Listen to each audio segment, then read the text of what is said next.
Good afternoon. Let me start by saying that we continue to pray for all the victims of the Key Bridge collapse and their families. And our 4 directives have been clear. First, give closure and comfort to the families. The second, clear the channel and fully open the vessel traffic to the port. The third, take care of all the people who have been affected by this crisis. And the fourth, rebuild the Key Bridge. From the earliest days, we've laid out those 4 directives. And there's a reason that we put closure at the very top of that list. Because in Maryland, we put our people first. In Maryland, we take care of each other. And in Maryland, we leave no one behind. In Maryland, ponemos a nuestra gente primero. En Maryland, nos cuidamos unos a otros. Y en Maryland, no dejamos a nadie atrás. So I want to start by talking about our work, about bringing closure to the families. Every element of our operation comes back to this singular North Star priority. Our salvage teams are working hand in glove with our recovery teams, and every time we clear more wreckage, we assess the area to see if we're able to advance recovery. The Maryland State Police, led by Colonel Butler, continue to lead recovery operations, and they are embedded within Unified Command. And this truly is a fully unified operation. And every person on this team is in constant communication with every other person on this team. And it's not lost on anybody that we are still looking for 2 missing workers, 2 unaccounted for souls. And that search and the search for them has not changed. We are still working closely with the families of the victims, and that has not changed. We will continue to do everything in our power to bring closure and comfort to these Maryland families. And that will not change. And I want to thank Unified Command and this entire team and all of our first responders for never forgetting about bringing closure to these families. We've been moving together since day one, and we're going to continue moving forward together. Now, second, on clearing the federal channel and fully opening vessel traffic to the port. Last week, Unified Command opened a 4th temporary limited channel with controlling depth of 38 feet. And since we last spoke, there have been 19 transits through that channel, 9 vessels traveled into the port, and 10 departed from the port. And these vessels have been carrying everything from sugar to cement to fertilizer to lumber. And those transits supported the work of nearly 200 members of the International Longshoremen's Association. Now, as I said last week, that's an important milestone. But as we also said, it's a temporary solution. We cannot take our eye off the ball. The focus is making sure that we are going to open the 50-foot channel, and we will. And you've already heard about the Chesapeake 1000, or the Chessie. It's the largest salvage crane available on the eastern seaboard. Now today, I want to talk about Chessie's partner, the Gus. And that's the nickname for the largest hydraulic grabber in the entire country that is now here in Baltimore. The Gus is right here helping us out, and we have a photo of Gus that I want to show you. Thank you. So this over here you see is the Chessie, the largest crane we're just mentioning.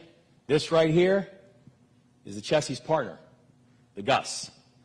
This crane right here has a weight of 160 metric tons. That's the weight of the Gus, and the Gus, when it is has its arms out. The Gus is 29 by 29. Just understanding how massive this, sorry, apologize. There you go. How massive this pull is right here. So 29 by 29. The Gus has the capacity to be able to pull upwards of 1,000 tons in a single pull outside of the water. And just this far, the work of the Gus, along with the work of the other cranes and operations, we now have currently over 100 assets within the water, to include boats, cranes, etc. Just the pull that we have thus far has equated to over 3,300 tons that have been pulled from the water thus far, just as a sense of what type of scale that, again, we're talking a pull where you're talking about the the singular size of, call it the Statue of Liberty is 350 tons. We pulled over 3,300 tons of steel from the water. That's the work that Unified Command has expertly conducted over the process of these past weeks.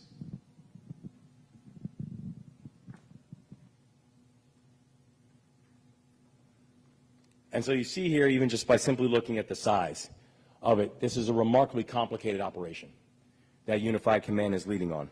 And we know that they have also laid out not just a strategy in order to get it done, but a full operation and executable plan in order to make that happen. Which brings us to the next point, the use of precision cuts.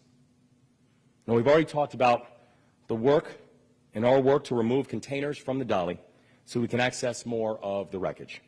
And I'm pleased to announce that that phase of the operation is now complete. In total, we have lifted 182 containers from the dolly, completing the larger mission of container removal from the dolly.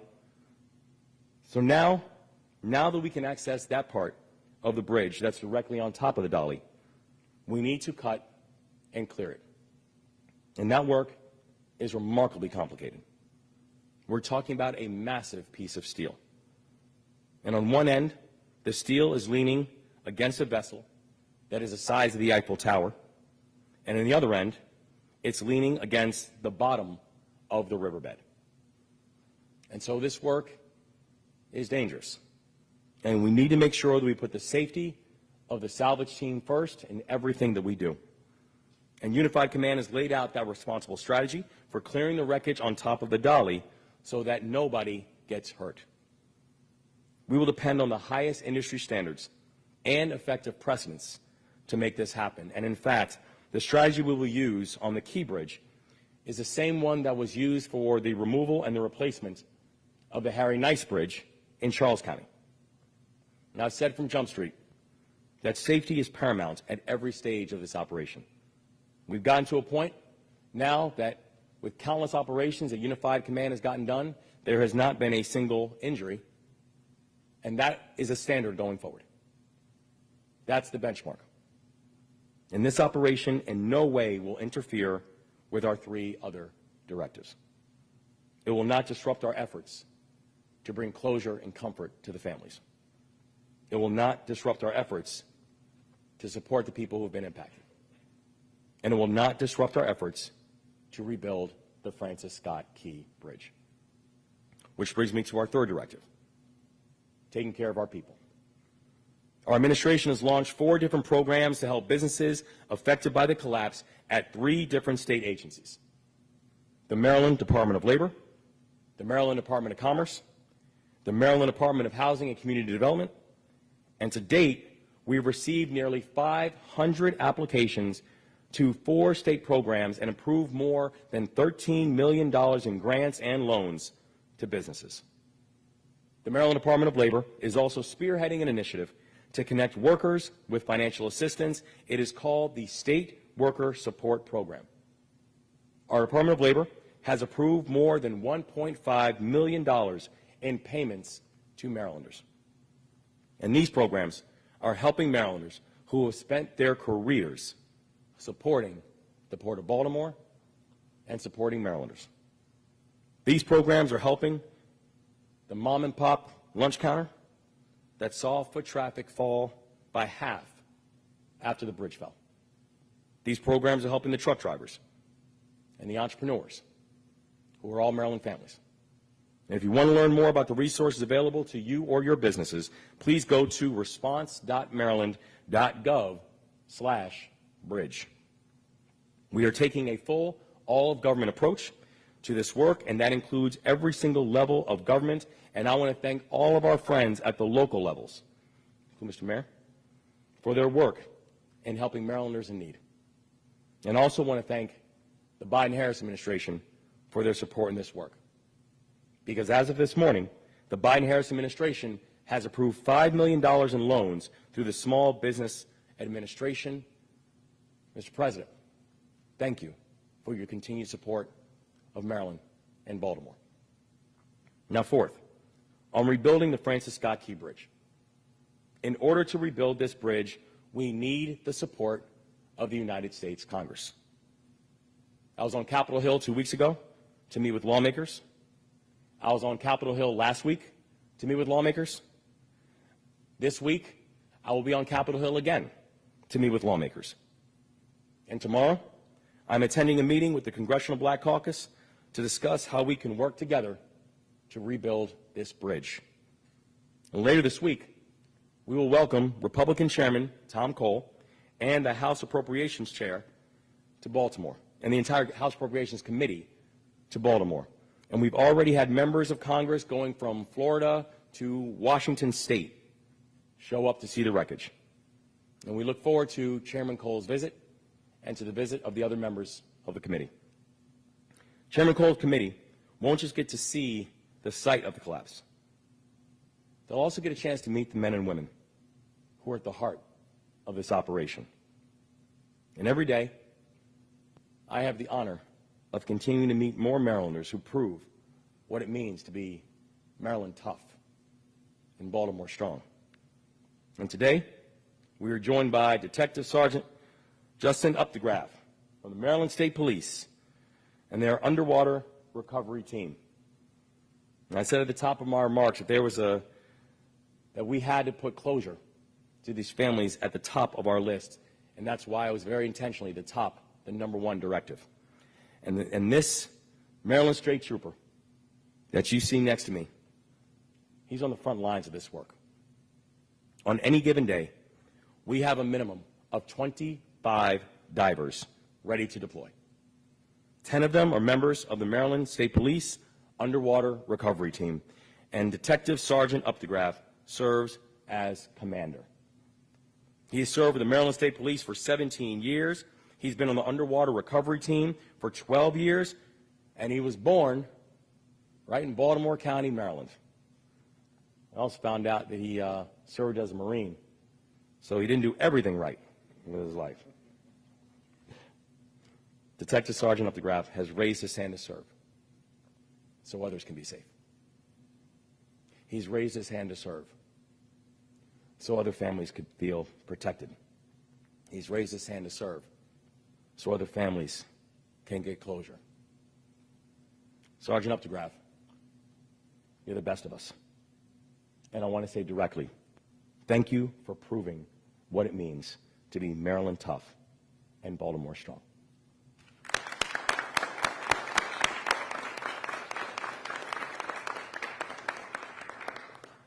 Now, in a moment, I will hand it over to Admiral Gilreath, representing Unified Command, and after him, we will hear from the Mayor of Baltimore, Mayor Scott. And I want to thank all of our additional partners who are here today for their continued and 24/7 commitment to making sure we get this right. I will now turn it over to Admiral Gilreath.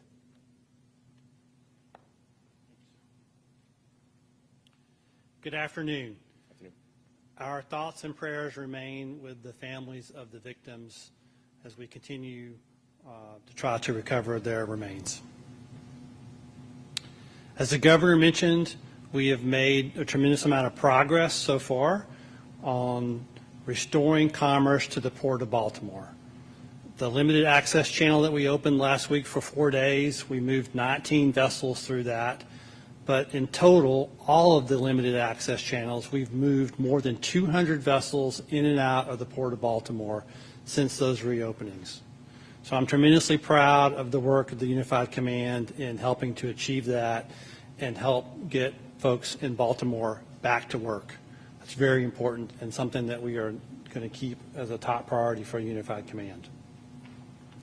So to give you an update on where we're going from Unified Command, we are continuing to make progress on removing the debris from the deep draft channel. As we have temporarily suspended transits through that limited access channel, we have put to work the Chessie and Gus, as the governor described, to continue to remove debris to make that channel deeper and wider for future transits. Simultaneously, we continue to work to remove the dolly. We continue our planning efforts in that regard. We completed removing all the containers that we needed to remove off the bow of the ship to make that operation as safe as possible.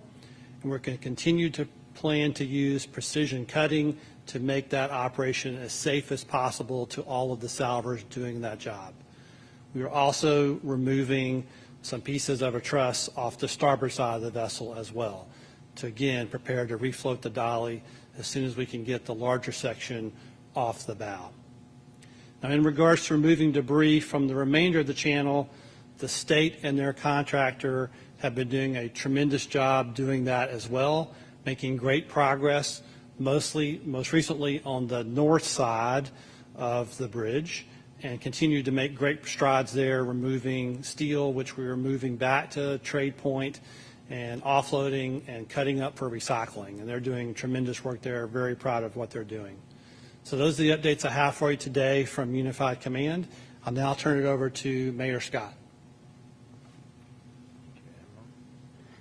Thank you, Admiral, and thank you, Governor, and good afternoon, everyone. It has now been 5 weeks since we had an unthinkable tragedy that left 6 Maryland families without their loved ones and disrupted the way of life for thousands of others. We continue to hold those families close and all those impacted by the collapse of the Key Bridge, and we continue to do this together. To the families enduring this unimaginable pain, we will always be with you and by your side. You are not grieving alone. And while none of us understand exactly what you are feeling, your heartbreak is shared by countless hearts and souls throughout not just Baltimore, not just Maryland, but throughout the country and the world. And we will continue to be alongside you every step of the way. The governor mentioned the necessary move to pressure cutting. We know that we have to continue to move forward so that, number one, we can bring closure to these families. 2, that we can reopen the channel and allow us to get down to the work of rebuilding the bridge. Every piece of metal lifted, every layer of the wreckage removed brings us closer to getting those goals done. First, bringing closure to those families, and then obviously reopening the channel. We will continue to do this as we have done every single thing throughout this tragedy and endeavor together. Next, I want to talk about the support that the city is offering, in addition to that being offered by our great partners in President Biden and the federal government and our congressional delegation, our great partner and leader in this Unified Command, Governor Moore, and state government. We have resources available from the city posted at baltimorecity.gov/keybridge. We will continue to make utility bill, water bill, and rental assistance available for port-impacted workers through our Office of Children and Family Success.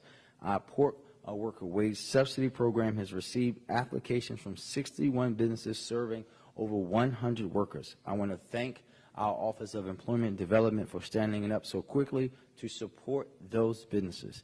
And the fund that has been organized by the Mayor's Office of Immigrant Affairs has now raised in more than $750,000 in donations to go directly towards those families. While no amount of money can heal the pain that these families are feeling, we want to make sure that they know that they will have their bases covered and will be with them as they navigate this most difficult time. MEMA continues to work with the governor's office, our federal partners, our county partners, our community partners, to ensure that these families, including organizations like the Esperanza Center, have what they need as they work through this crisis. Lastly, I want to again thank this unified command. 5 weeks ago, none of us knew that we would be here today. None of us could even imagine what we would have to work through in this kind of tragedy. But this group has led in a way where you've seen connectivity, when you see one sound, one band working towards the goals that have been laid out. I would not want to go through a battle with any team other than this one, because they've stayed focused on the mission. People first, as the governor always put. But most importantly, we've done it together in a connected way to make sure that all this tremendous progress that we've made thus far will only open the door for even greater progress to come in the near future. Thank you, Mr. Governor. Thank you, Mr. Mayor.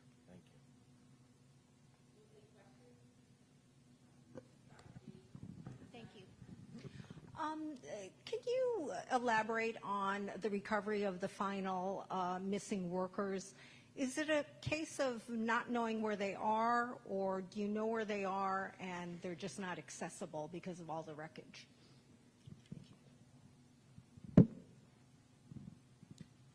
As we said from the very beginning, it's very poor visibility down there. There's so much debris. We believe we have areas of interest, but we're unable to access those areas of interest.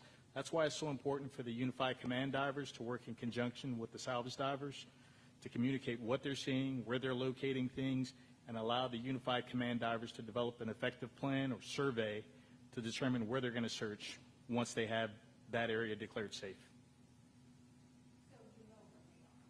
No, we're working in generalizations of areas where we think they should be based on sonar images and other mapping techniques. Right, we're going to move to AP. Hi, just to piggyback off of that, do you believe that the bodies also will be recovered by the May 10th deadline for the ship being moved, or do you have any sense of the timeline for that piece of it? We are exclusively focused on bringing closure to these families. When we had our first conversations with the family, literally the morning that happened, we promised them that we would stop at nothing to make sure that we could support them. And at that time, during a search and rescue mission, and even when the search and rescue mission became a recovery mission, we told them the commitment to them and the commitment to stop at nothing to make sure we're bringing closure and comfort to them was consistent and would not stop. Do you have any sort of timeline, though, for like the cleanup process itself? Sorry. What we know is we are putting forward every single asset that we have at our disposal to bring closure and comfort to these families. Hi. So over the weekend, a few media outlets had a chance to get up close to Gus, and one of the Coast Guard members that we did an interview with mentioned that the grabber would be primarily used to get the debris once the dolly had been removed. Have plans for the grabber changed at all, or is it just working in a different part of the river? We had an opportunity to use the Gus a little earlier, and so now we're working in the federal deep draft channel to continue to remove debris while we're working to plan to remove the dolly. So we did not want to lose that opportunity, because that allows us to continue to make progress to reopen that as fast as possible and do it safely. Hi, yeah, I had a question about the timeline. Is the timeline to remove the dolly within the next 2 weeks? Is May 10th the date, the tentative date to get the ship out of there? So we've set May 10th as a tentative date to potentially reopen the channel, but I can't give you an exact date of when the dolly is going to be removed, because there's a lot of factors that play into that, both the engineering, the salvage operations themselves, and weather. And so we're going to continue to move to do this safely and as fast as possible. And Governor, I don't know if you're best to answer this, but as far as other bridges, like the Bay Bridge, for instance, we're heading into the summer travel season. What's been done to make sure that there are safeguards so that any potential vulnerabilities are addressed so that we don't have another tragedy? Yeah, even prior to this tragedy of the Key Bridge, we have made the protection of critical infrastructure a highest priority for this administration, and ensuring that people, when they're on our roads and our bridges and our tunnels, that they can fear measurements of safety in doing that, knowing that there are not just evaluations that take place for every single piece of critical infrastructure, but that is always going to be pressure tested to ensure that we can have the best results for people that are utilizing our roads, bridges, mass transit, et cetera. And so that has continued even since the tragedy of the Key Bridge. It will continue, and we want to assure the people of this state that we have a full focus on ensuring that the critical infrastructure that we have in the state is not just protected, but then we're continuing to come up with long-term reinforcements for them as well.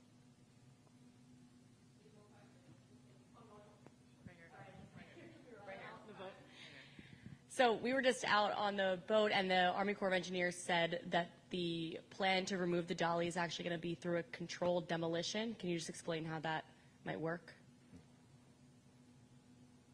Thank you. So we're using a precision cutting technique to allow us to safely remove that section from the bow of the ship. And by using precision cutting techniques, we are able to institute all those cuts simultaneously, so that that's the safest possible for the salvors themselves, so that they're not trying to cut something and then another section collapses while they're making that cut. Governor, you mentioned about $1.5 million in payments has been made to Marylanders to help support them during this time. About how many people have been assisted? I'll go back and get you the exact number of individuals and individual businesses that have been supported, so we can come back and get you that. Any more questions? Thank you all so much. Okay. Thanks, all. Thank you.